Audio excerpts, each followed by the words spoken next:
How's it going, everybody? Welcome back to another Prehistoric Kingdom video, where today we'll be taking a look at the trailer for Update 15, which will be releasing August 25th. This is an update that I'm very excited for. There's going to be a lot of really cool things being implemented, including breeding, nests, and other awesome behaviors. There's also some new dinosaurs added, but let's just go ahead and go through the trailer and kind of talk about everything.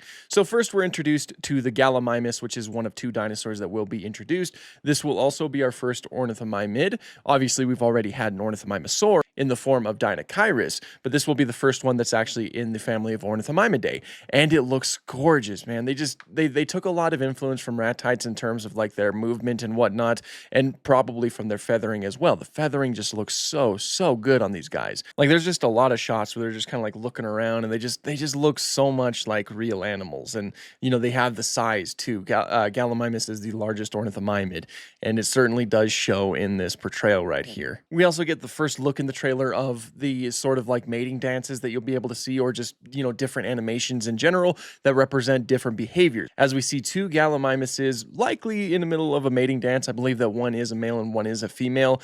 So we get a little sneak peek of what is to come, and it's very similar to modern day lekking, which is something that a lot of modern day ground birds do, where they kind of scrape their feet into the ground and they do a little dance, that fun stuff. There's gonna be a lot of that, and we're gonna see quite a bit of that in this trailer. And I'm gonna try to point it out every time it comes up, because I think it's really cool, and I love the fact that they're implementing it. I like that there's a lot that goes into dinosaurs having to lay eggs. You don't just put a male and a female in an enclosure and hope that they actually lay eggs.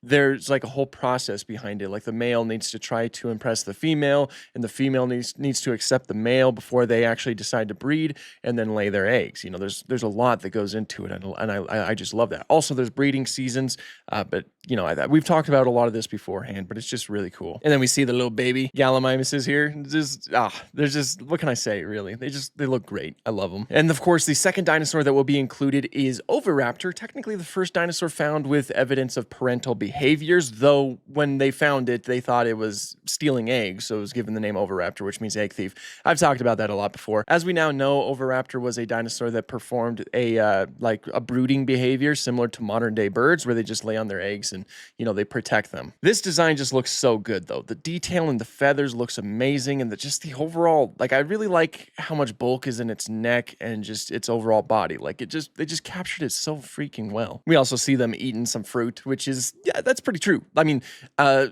Oviraptor seems to have the proper adaptations for an omnivorous diet, so it would, eat both plants and animals, though it does seem like it would lean more so towards the plant side. So seeing it eating the fruit and some of the vegetation here, that's way more accurate than, say, if it was going after eggs, for example. And then, of course, we get the little section for constructing nests and dens for breeding season. So yeah, I believe that that's something that you'd have to do if you want your animals to breed. You'd have to set up some nests and some dens for the mammals, and then the animals would work from there. And of course, again, like I mentioned before, the female would have to accept the male and whatnot. And there's a lot that goes into breeding these animals, which certainly does feel a lot more like real life thing. Obviously, we see them placing down nests here, and then we get to see another Oviraptor, and it's performing a dance. I love how they use their tail fan as a part of their dance, which feels very bird of paradise.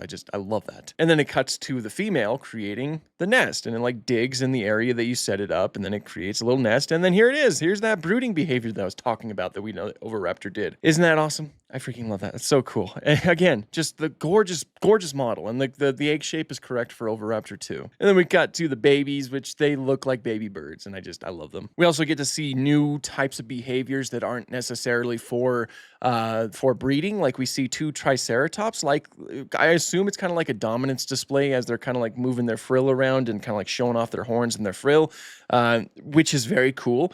Just another thing added that it's going to make everything feel a lot more alive, and it's bringing things a lot more a lot closer to, say, hunting or to combat in the future, which is another thing that's going to add way more layers to a game that's already incredibly layered. We also see a Tyrannosaurus Rex actually looking at a herd of Admonosaurs. That's not really something that they did before. Obviously they would look off in one direction, and if you were lucky, maybe there was another dinosaur off in that direction and it looked like it was looking at it. But now the AI actively notices and acknowledges that there's other animals in its environment. So the T-Rex is able to like look over and notice the Admonosaurs over here. And in turn, the Admonosaurs, like the one in the middle, is like stomping around and like doing a little bit of a threat display, trying to get this T-Rex out of here, I'm sure. Now, there's not going to be any combat in this, but this is, again, just something that helps build up to that. You know, we're getting closer and closer to things like that in the game. And the fact that the Admonosaurs, you know, they're not just strictly running right here, that's really cool, and I love that. We also see a Velociraptor jumping around and using its display feathers as well. Just everything looks so good. I'm telling you, everything just looks so good in this game. On top of that, paleobotany. You can finally place down some extinct plants, which is awesome because now you can make enclosures look way more accurate to the real life like formations that these animals lived in, like the Morrison Formation, for example. You can place down a lot of plants that existed there, and it's just going to make everything feel a lot more real, especially when, like, if you're someone who likes to take screenshots, or maybe if you like to try to like take accurate videos of these animals, you can have the accurate foliage in the background when you're having, like, say in the image right here, a brontosaurus walk around. It's awesome. That's just really awesome. And I'm so happy that they're doing something like that. And of course, we do see it with the Brontosaurus. We also see it with the Psittacosaurus, the Spinosaurus, of course, the Parasaurolophus with the Nasutoceratops. I feel like I've seen a piece of art that looks like very similar to this. I think I saw it in the Denver Museum. Pachyrhinosaurus, all with plants that just feel incredibly lush and true for the animals that they are surrounding. You know, it just looks so good. We get another shot of the Gallimimus with, of course, there's a baby and there's like a male and a female here.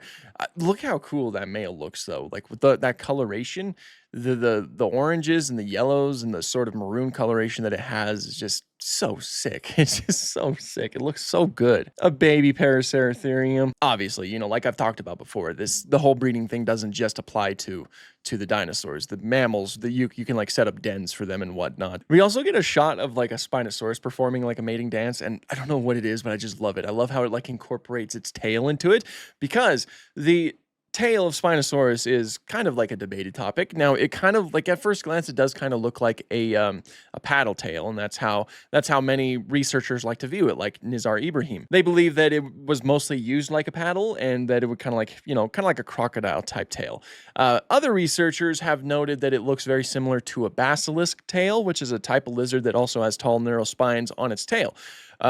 Now, while the basilisk can swim, it actually doesn't use its tail to propel in the water. Rather, its tail is just used for display. Many have proposed that Spinosaurus might have used its tail in a similar fashion, and it kind of seems like that's incorporated here, which I think is cool. And that the tail just paired with the sail, which are all things that rhyme, it just completes the look and just makes Spinosaurus look really cool right here. It's just so like refreshing to see these different animations with these animals. It's been such a privilege to see this game grow over time. It's really cool. And look at the colors of this Oviraptor. Look how blue and yellow that is. That is sick. Also, they're eating some of the bugs right there, which is, yeah, that checks out too. Now, I don't know if I'm looking too deep into this, but we see a shot of some buried eggs, right? Some huge sauropod eggs, like they're giant and circular, so they're very much sauropod eggs, with the Brachiosaurus walking away from them. I mean, obviously, these are their eggs, but the fact that they're walking away from them, I wonder if that indicates that sauropods are going to do the sea turtle method. That's actually what is accepted for sauropods in paleontology, is that they would simply just lay a lot of eggs and then leave them, you know, and then a lot of them would hatch, and then it would be like they would have to fend for themselves at that point, similar to how sea turtles do today. Sauropods were not really too caring of parents. Rather, they would just lay their eggs and they would leave, and then yeah, that whole process would ensue. I wonder if that's what's happening here. Like, you know, obviously some dinosaurs, they're going to care for their eggs, like Oviraptor, but I wonder if sauropods are going to just move on afterwards, which that just makes sense for the animal, because sauropods were huge, and it's you know, and saving energy is very important for big animals like sauropods. And so if you had to like stay around and like take care of young, that would waste a lot of energy. So sauropods moving on is definitely the best bet. That's one of the reasons why they got to be so big, is because they could just lay a ton of eggs, and it's like you're almost guaranteed that your species will continue because you've laid a lot of eggs. So I wonder if that's what's happening here. I hope that's what's happening here, because I want to see different sides to dinosaur parenting. Obviously, not all of them would have cared for their young. You know, nature's not really consistent with that. Things are not really black and white. So I hope that not every single dinosaur cares for its young in this game, at least in a way like in the sense that we often think of it. Again, I don't know if I'm like thinking too deep into that, but that's just my initial observation. But yeah, as I mentioned, it will be releasing August 25th, with early testing beginning on August 11th. So here pretty soon, honestly. I'm very excited. This looks so good. I'm so excited for this update. They just keep adding really awesome things that are just really kind of like far exceed my initial expectations. And that's exactly what I'm seeing with this. Everything looks gorgeous. This game is just always blowing it out of the water. And I'm really excited to continue to see where this game goes in the future. But that's pretty much all I have for this one. If you guys did enjoy this video and you like dinosaur related content, please consider subscribing, because I would love to have you on board. But until next time, thank you guys so much for watching, and have an awesome day.